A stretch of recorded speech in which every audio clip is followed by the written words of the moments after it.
Salut les petits loups, c'est Keljin pour un nouveau numéro de Séance vers le futur et dites-moi, vous savez ce que c'est qu'un reboot? Une mauvaise contrefaçon hongkongaise d'une célèbre marque de chaussures de sport. Bien tenté mais non. Un reboot ou un redémarrage dans notre belle langue de Molière est un terme qu'on retrouve dans différentes industries culturelles. Elle caractérise le fait de se séparer temporairement ou définitivement d'une continuité narrative préexistante pour repartir sur des bases neuves. C'est quelque chose qu'on voit assez fréquemment dans l'industrie du comics, Marvel et DC ayant déjà eu recours à ce genre d'artifice plusieurs fois dans leurs histoires, pour fluidifier et simplifier leurs univers afin de les rendre plus accessibles aux nouveaux lecteurs. Alors c'est très intéressant, mais en quoi ça nous concerne vraiment nous? Oui, alors attends, j'y viens. Au cinéma, un reboot s'apparente souvent à un remake, à la différence qu'il s'applique surtout aux sagas en plusieurs épisodes et agit surtout comme un agent de recyclage du personnage ou de l'univers en question, là où le remake est une tentative de revisiter un film déjà existant. Comme si le lien n'était pas déjà assez évident, cette technique de recyclage a été utilisée grandement par les studios hollywoodiens sur des licences super-héroïques, ce qui explique qu'en à peine 20 ans, on ait eu 3 Spider-Man, 2 Superman et 5 Batman différents. Tout ça pour dire que notre univers n'a ni queue ni tête et que ça commence à devenir un petit peu le bordel pour écrire les scripts. Et donc tu voudrais rebooter Séance vers le futur? Exactement. Une simple pression sur cet appareil et bim, tout ce qui existait avant l'épisode précédent sur Machete disparaît comme par enchantement. On supprime pas les vidéos, rassure-moi. Non, parce qu'on n'a pas bossé tout ce temps, surtout moi gratuitement, pour que tu supprimes tout derrière. Non mais je supprime rien, c'est juste pour dire que dans les prochains épisodes, on ne tiendra compte que des choses qui se sont passées dans l'épisode précédent et dans celui-là, c'est tout, c'est plus simple. Ah, bah vas-y alors. J'imagine que tu seras toujours pas payé. Mais moi je reste, mais évidemment que tu restes. Moi aussi ça veut dire? Apparemment. Bon allez, c'est parti.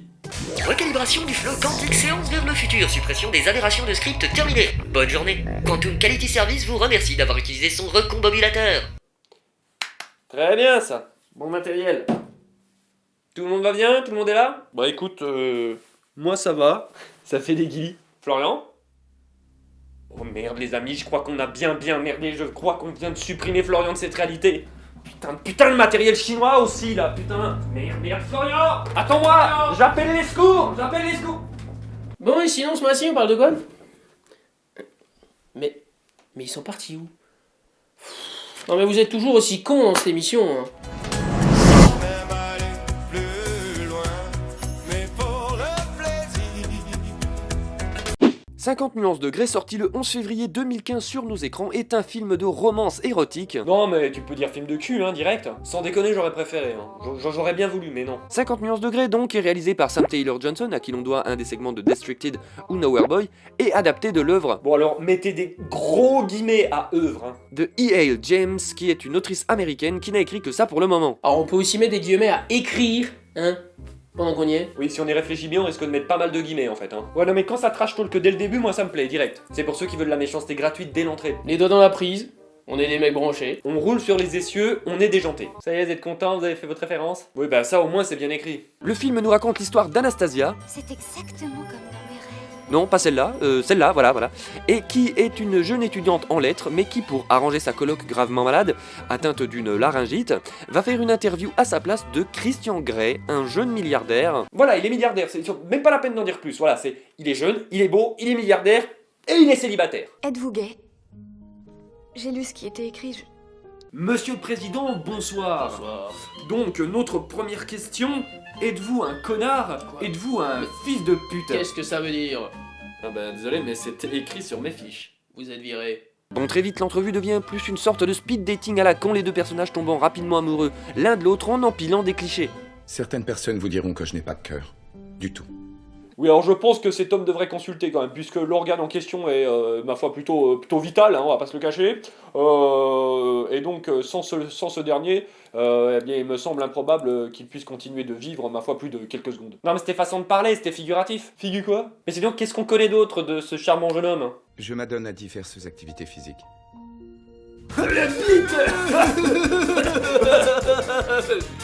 Donc nous voilà à 8 minutes de film et les deux protagonistes sont déjà artificiellement amoureux au premier coup d'œil.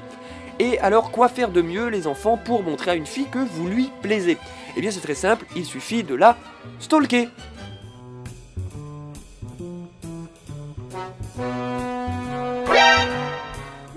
Oh mais non, mais c'est mignon ça, regardez.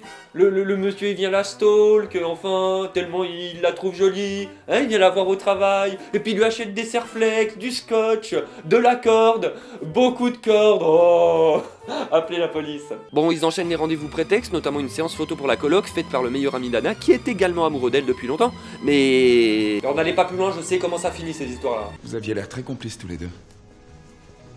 Non, José est comme un frère pour moi, c'est pas mon petit ami. Cruelle diablesse, cruelle diablesse, elle jette tant de sorts. Puis soudainement, Christian, n'écoutant que son courage, sauve Anastasia d'une mort certaine. Il lui dévoile alors son identité secrète, Batman, le Chevalier Noir. Arrivera-t-il à sauver sa bien-aimée du plan du pingouin? Et qu'en est-il du Joker? Et Batman avouera-t-il ses sentiments à Robin? Vous le saurez bientôt, dans le prochain épisode. Oui, bah c'est bon, je fais ce que je peux, avec les moyens du bord, parce que... Puis c'est pas plus ridicule que le... Tu veux voir vraiment ce qui se passe dans le film? Tu veux... Ok, ramenez le film pour monsieur. Je ne suis pas l'homme qu'il vous faut. Vous devriez m'éviter. Attends, quoi? Qu'est-ce qu'il vient de dire? Vous devriez m'éviter. Mais c'est lui qui la stalk depuis le début, qui la suit partout, Qu'est-ce qui lui prend? Anna décide donc d'aller se changer les idées avec ses amis en boîte de nuit, elle boit 2 mojitos, elle est bourrée, va aux toilettes, et là, rebondissement, bam, Christian Grey sort des chiottes des femmes. Non mais j'avoue que ça aurait été très drôle. Enfin, pour nous. Elle appelle Christian qui réagit à mon avis de façon un poil trop excessive devant cette situation et décide de venir la chercher grâce à son téléporteur personnel longue distance à signature quantique. Quoi? Bah c'est-à-dire qu'en fait elle lui a pas dit dans quel bar elle était et le mec 5 minutes après, même pas, il est déjà là. Je veux bien qu'on fasse des ellipses mais quand même faudrait voir de temps en temps à pas se foutre complètement de la gueule du monde. Ça m'a quand même l'air un petit peu mal barré. Ou alors il lui a posé une puce GPS dans le cul, je ne sais pas. Mais de nouveau faudrait voir à appeler la police. Du coup elle vomit, donc Christian la ramène chez lui. Ce qui nous donne l'occasion d'avoir une succession de scènes putassières censées être romantiques et tout un tas de dialogues cryptiques balancés de façon un petit peu random. J'ai des goûts très... particuliers. Je vais vous montrer des choses plutôt sympas. Alors ça c'est ma collector de Burning Crusade. Alors je l'ai eu sur le bon coin et franchement j'ai bien magouillé le truc. Je l'ai eu pour pas cher et attention, ma pièce maîtresse, alors attention, hop, elle est là.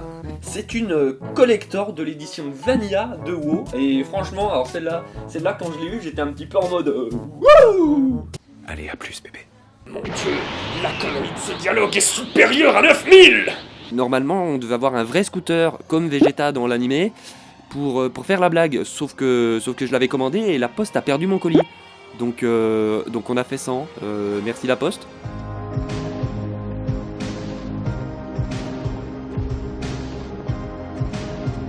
Mais si, mais regarde, ça c'est romantique.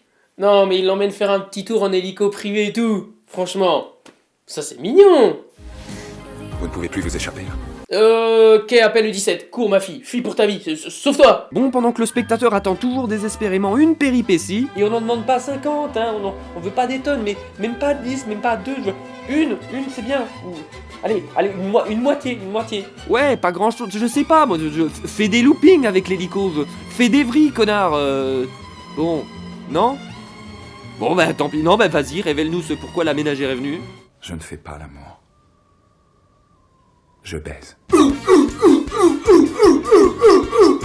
Donc après ça, il lui montre sa fameuse chambre des plaisirs, sa chambre rouge, remplie d'objets étranges pour faire zizi pampan. Ça s'appelle un martinet.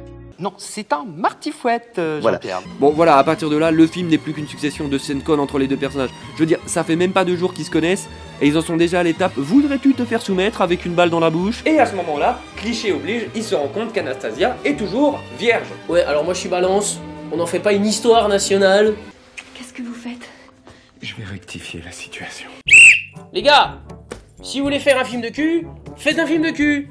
Assumez votre jeu, bon sang. Bon ben voilà, 42 minutes de film et on a quand même le droit enfin de voir de la fesse et du nibar et... Pause. Ok. Non, c'était juste pour dire que le plan de Christian qui ouvre la capote là, si j'ai pas envie de voir ça dans un film de cul, j'ai encore moins envie de voir ça dans un film au cinéma. Donc, vous êtes gentils, vous ne le refaites plus, hein? Merci, cordialement, bien à vous. Veuillez agréer mes couilles sur ton front. Moi, après l'amour, je joue du piano. Alors moi j'ai juste l'étape piano. Alors le reste est une succession de scènes de baise filmées avec la fougue d'un Ed Wood sous analgésique, entrecoupées de moments chiants. On a par exemple la rencontre avec la mère de Christian, alors qu'ils étaient plus ou moins occupés. Mon chéri, viens manger ton petit déjeuner. Maman, je faisais du SM. Mais à aucun moment il y a un élément perturbateur en fait. Oui, non, mais visiblement ils l'ont oublié. Mais c'est la base de l'écriture d'un récit. Enfin, je veux dire, si tu mets pas d'éléments perturbateurs dans ton histoire, enfin, je veux dire, c'est inutile. Il y a aucun intérêt à la raconter. Oui, mais non, je te rassure, on se fait toucher. Hein. Christian insiste pour que Anastasia soit sa soumise. Anastasia insiste pour qu'il y aille mollo. Ça continue, et ça continue. Et ça continue encore et encore. C'est que le début, d'accord, d'accord.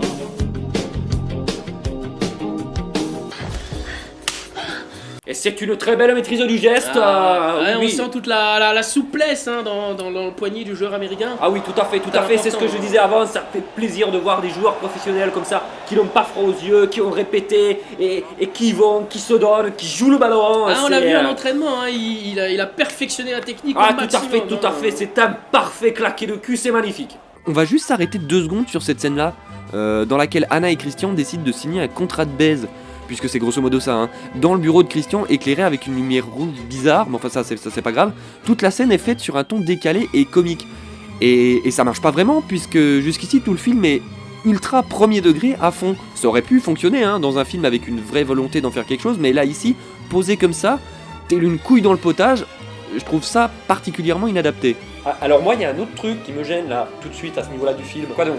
C'est-à-dire qu'il reste 45 minutes encore au film et... Comme il s'est encore rien passé, j'ai perdu un petit peu espoir quoi. 45 minutes 45 putains de minutes. Au secours, Obi-Wan Kenobi. Vous êtes mon seul espoir. Oh, viens, on abrège un petit peu le film là, les gens nous en voudront pas. Bah franchement, on pourrait hein. Alors, jusqu'à la fin du film, c'est une succession de discussions insipides, de lignes de dialogue balancées de façon totalement approximative, de dramas inutiles et évidemment quelques scènes érotiques pour mamie. Tout ça pour arriver au climax le plus nul du monde. Christian va mettre des coups de ceinture à Anastasia parce qu'elle lui a demandé. What ? C'est pas un climax ça. Un Kleenex à la rigueur. Penche-toi en avant. Alors, je me permets de refaire une petite intervention, mais s'il lui demande de tousser juste après, c'est pas du BDSM, hein, c'est ce qu'on appelle plus communément une coloscopie, et c'est pas très glamour. Bon, finalement, Anastasia pète un câble parce que Christian lui a fait ce qu'elle avait demandé qu'il lui fasse. Oui, je sais, c'est un peu con, mais comme elle a bobo cucu, elle s'énerve, elle lui dit qu'elle est amoureuse de lui depuis le début. Et très franchement, on se demande bien pourquoi. Et s'enfuit paniquée de l'appartement, et le film se termine sur le dialogue le plus incroyable de toute l'histoire du cinéma. Anna.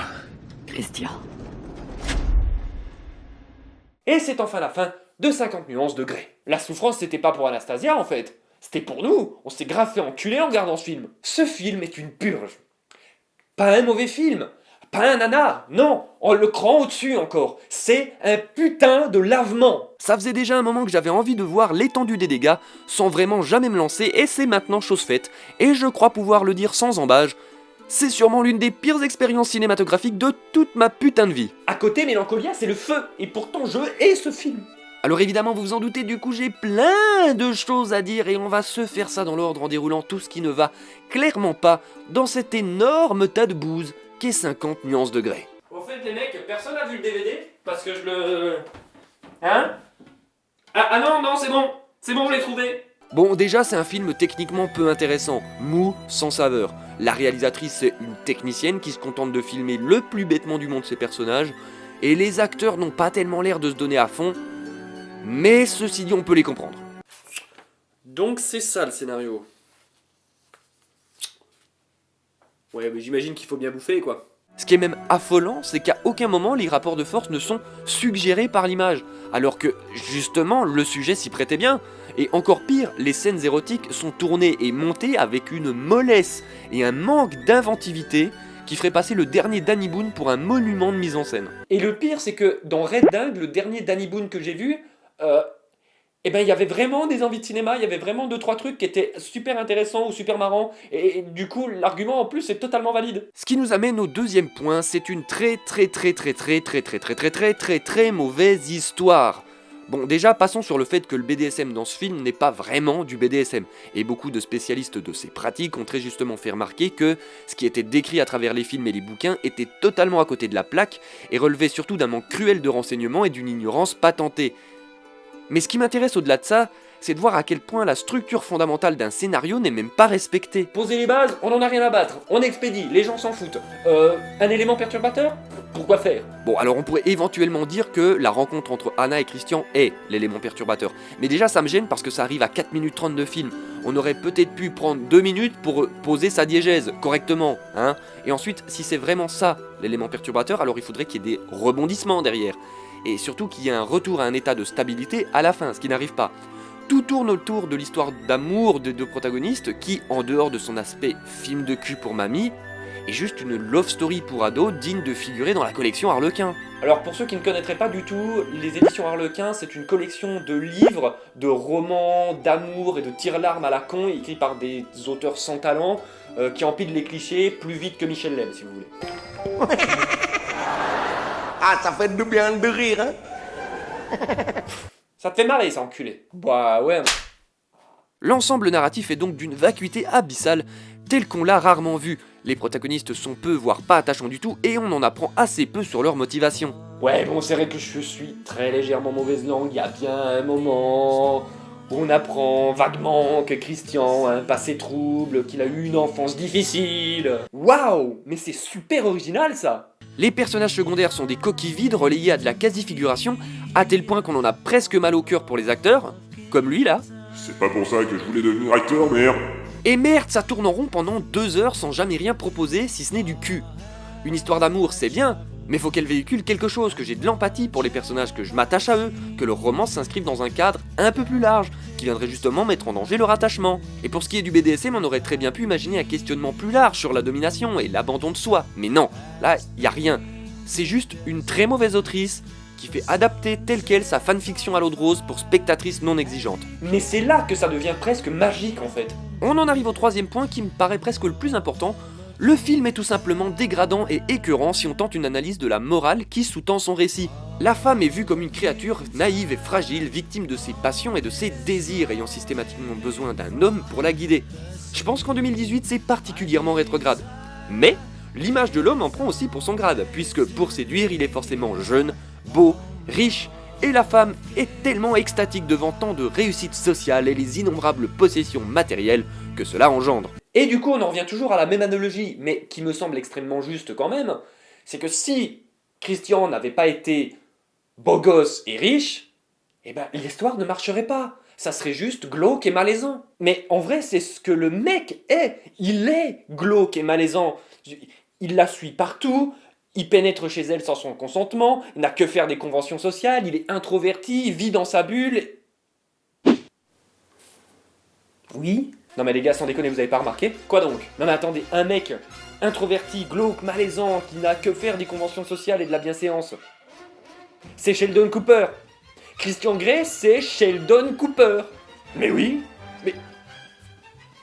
Oh mon Dieu! Ce qui me fascine, c'est donc qu'une femme à notre époque ait pu écrire un tel torchon avec des valeurs résolument antiféministes qui n'est qu'une compilation de mauvais poncifs sur les couples et de scènes de cul qui ne servent aucun propos, si ce n'est celui de satisfaire des fantasmes érotiques. Et il n'y a qu'un seul type de film dans lequel une structure bancale comme ça peut vraiment fonctionner, c'est dans un film pornographique, et c'est tout, ok, l'histoire est mauvaise, c'est pas grave, les acteurs sont à la ramasse, mais c'est pas grave, nous ce qu'on veut c'est voir de la fesse et du nibar. Mais dans un vrai film, dans une vraie histoire, on ne peut pas se contenter de moitié de personnages végétant dans le romance nièvre et poussive en imaginant que ce sera suffisant.